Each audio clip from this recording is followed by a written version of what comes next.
ẹ̀gbọ́n ṣé ká gbà lórí ọ̀rọ̀ Wumi àti Mohbad láwa o. Àbọ̀ court tí wọ́n lọ inquest tí wọ́n lọ lọ́sẹ̀ yìí ni mo fẹ́ fún yín. Wumi ò yọjú o. Wumi ò yọjú. Àwọn padà wú ọ̀rọ̀ DNA jáde. Lọ́yà bàbá Mohbad àti lọ́yà Wumi wọ́n tú síra lójú lórí ọ̀rọ̀ DNA. Bàbá Mohbad sọ pé àwọn fẹ́ DNA. Àmọ́ nǹkan kan wá ṣẹlẹ̀ tádájọ́ wá ṣe ládájọ́ bá kí fóònù mọ́lẹ̀ pé Wumi ò wá. Wumi tó ẹ̀gbọ́n pàṣẹ fún pé kó wá sí kóòtù kò wá. Wumi tí ó yẹ pé ọ̀rọ̀ ọkọ ẹ̀ là ń ṣe kò wá. Tádájọ́ bá ní àwọn fẹ́ pè ní fídíò kọ̀ náà bá pè Wumi ní fídíò kọ̀. Náà Wumi bóyá ni ọmọ dáadáa ọmọ rẹ̀ bí yan ẹ̀yìn ọ̀rọ̀ díẹ̀ lè là ń sọ̀rọ̀ ṣọ́ọ̀ṣe ló bá ní òun à ṣe àwọn àwọn òun pé àbí kìí ṣe Wumi tó ti ń sọ fún wa látijọ́ pé òun ò ní ṣe DNA ni ṣádájọ́ ń fi oògùn sẹ́nu ni àbí kí ló ṣẹlẹ̀ tó fi ágì pẹ̀lú adájọ́. Ẹ wá mọ ilé tó wá jẹ́ pápánpárì àwa tẹ̀lé pé wọ́n máa sọ wípé ó dá o kó lọ bá bàbá ọkọ ẹ o kí bàbá ọkọ ẹ mú lọ hospital tó ń bá trust tó lè ṣe o tàbí láàbù tó ń bá trust sorry kì í hospital láàbù tó ń bá trust tó lè ṣe o. Ẹni kí ládájọ́ pa láṣẹ wọ́n ní ìjọba ìpínlẹ̀ Èkó Lagos State government rather wọ́n ní àwọn ló fẹ́ conduct ẹ̀ ló fẹ́ ṣe fún wa pé àwọn ló máa gba kẹtọ́ ayẹ kan gbà lára Mohbad pé wọ́n nígbà kankan lára anybody yàtọ̀ fún Mohbad nìkan pé àwọn ló dẹ̀ mú lọ sí láàbù tó máa lọ ṣe pé kò kàn wá pé bí láàbù kan wà láàbù kan wà tá a mọ̀ pé àwọn Lagos State government ló máa lọ ṣe tiwa ni pé kákan sá máa retí ọjọ́ tí result bá máa dé wọ́n dẹ̀ ní ìjọ́ tí result bá dẹ̀ máa dé wọ́n máa pe press conference wọ́n máa kà sí gbogbo wa létí. Àmọ́ àwọn kan wá padà pọ̀ wá ṣàkíyèsí kódà Kánimọ́gà àbò Wumi gan ló kọ́ pọ̀ wá ṣàkíyèsí pé ṣéèkì pé èdè àwọn arábì fẹ́ mú wa. Àwọn tí wọ́n lọ ṣe kíní toxicology ṣé mo pronounce dáadáa ẹ̀yin onímọ̀ kíní tí wọ́n fún wa ní ayédèrú result tó pé láàbù tó náà wọ́n gbé kíní lọ tá a pé láàbù yẹn tí wọ́n ní ẹnìkan kan ò gbé sample wá sọ́dọ̀ àwọn tó padà sọ fún kóòtù pé kán grant wa ká lọ tún tiwa ṣe tí wọ́n jẹ́ ká lójú today ní sáwọn yẹn ni àwa sọ pé yá àwọn nìkan lọ dánìkan ṣe DNA tó yẹ pé kì í ṣe pọ́npọ́n àti kankan tó wù wọ́n sínú result wá fún wa àbí ìjọba Nàìjíríà yẹn kọ́. So nígbà tí ẹnìkan tẹ̀ wá ń béèrè lọ́wọ́ lọ́yà Wumi ń gbọ́ ẹ̀ ní kóòtù pé what of tí bàbá Mohbad bá ní òun fara mọ́ result yẹn tí sọ̀rọ̀ bá padà jáde lọ́yà Wumi sọ pé orí ọlọ́ta bàbá Mohbad dàrú nìyẹn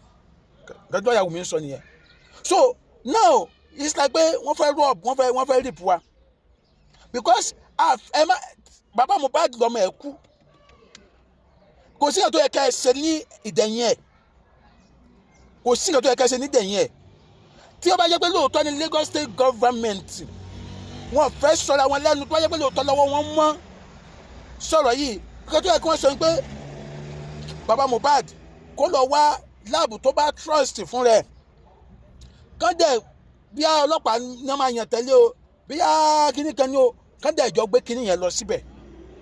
kí ṣe pé kí ẹni gọ́ọ̀mẹ̀ntì máa ṣe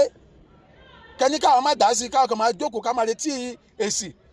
so nǹkan tó bá ti wá mú fún wa tó bá ti wá mú wa ẹ̀fẹ́ ká gbà báwo ni ẹ ṣe ń ṣerú ẹ̀ báwo ni ẹ máa forí nǹkan kódò náà ṣàtìrí pé ìdájọ́ òdodo sí orílẹ̀-èdè yìí sọmọ ọmọ ìkúrò kan nílé ayé wá ni ó ti over a year ń sìn tàbí wà lórí justice for Mohbad àdènà ní ìjọba lórílẹ̀-èdè wa so ọ̀rọ̀ DNA ń sin àìtó ẹ̀fìn rú wa lójú báwo lè fẹ́ fi ṣe DNA tí bàbá ọmọ ò ní mọ̀ nípa ẹ̀ tẹ́lẹ̀ ilẹ̀ fẹ́ lọ ṣe fún èmi ò gbọ́ rí o báwo ni bàbá Mohbad ò ṣe báwo lè ṣe fẹ́ kó ní sèz lórí ẹ̀ ṣé bóun ló request fún pé òun fẹ́ mọ DNA ọmọ tí wọ́n sọ pé ọmọ nísìnyí ayẹyẹ wa sọ pé irọ́ nǹkan ló máa ṣe o Lagos State governor ló máa ṣe so títẹ̀ ni pé kó sáà jókòó ìjọ tí àwọn tí result bá ti jáde ìjọ àwọn máa pè kó àwọn àjẹ máa kà sí létí ẹ dẹ̀ mọ̀ pé wọn ò ní gba èsì ní ọjọ́ yẹn tẹ̀ mọ̀ sómi pé nǹkan tó wà wù wọ́n náà lè wá fún wa nǹkan tó wà wù wọ́n náà lè wá fún wa ń bọ̀ là ń lọ lórílẹ̀‐èdè náà dé àwọn tó ń sọ wípé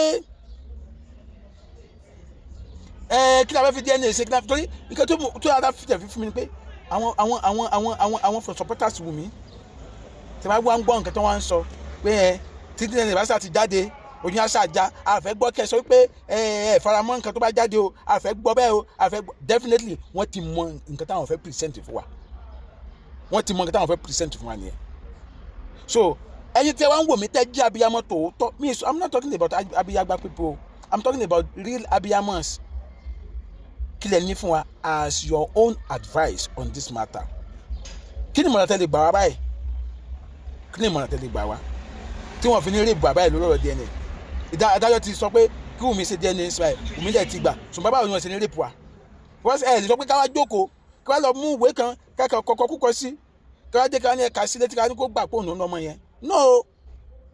àfitọ́ yẹ pé tí wọ́n bá padà ṣe tí wọ́n bí bàbá Mohbad máa tún padà ṣe tẹ̀lé lẹ́ẹ̀kejì, but what of adájọ́ bá ní lábẹ́ òfin Wumi ò lè ṣe lẹ́ẹ̀mejì ńkọ́? Ọ̀rọ̀ tí Wumi ń gbà padà yára pé àkọ́kọ́ tó ti ṣe yẹn òun tún padà ṣe máa ńkọ́? Torí ẹ̀mùkọ́ máa gba sample àdá ìtọ̀ inú Liam tàbí ẹ̀jẹ̀ ọmọ àgbà náà tó wá ní òun gbọ́mọ sílẹ̀ ńkọ́? Tájọ́ náà wá sọ pé kò lè gbọ́mọ sílẹ̀ torí àwọn ti sílẹ̀ kan. Kílẹ̀ ìgbà lè ṣe Adomade lórúkọ mi máa mi share video máa dẹ̀ wà láti subscribe sí YouTube channel mi Adomade TV ire ó dàbọ̀.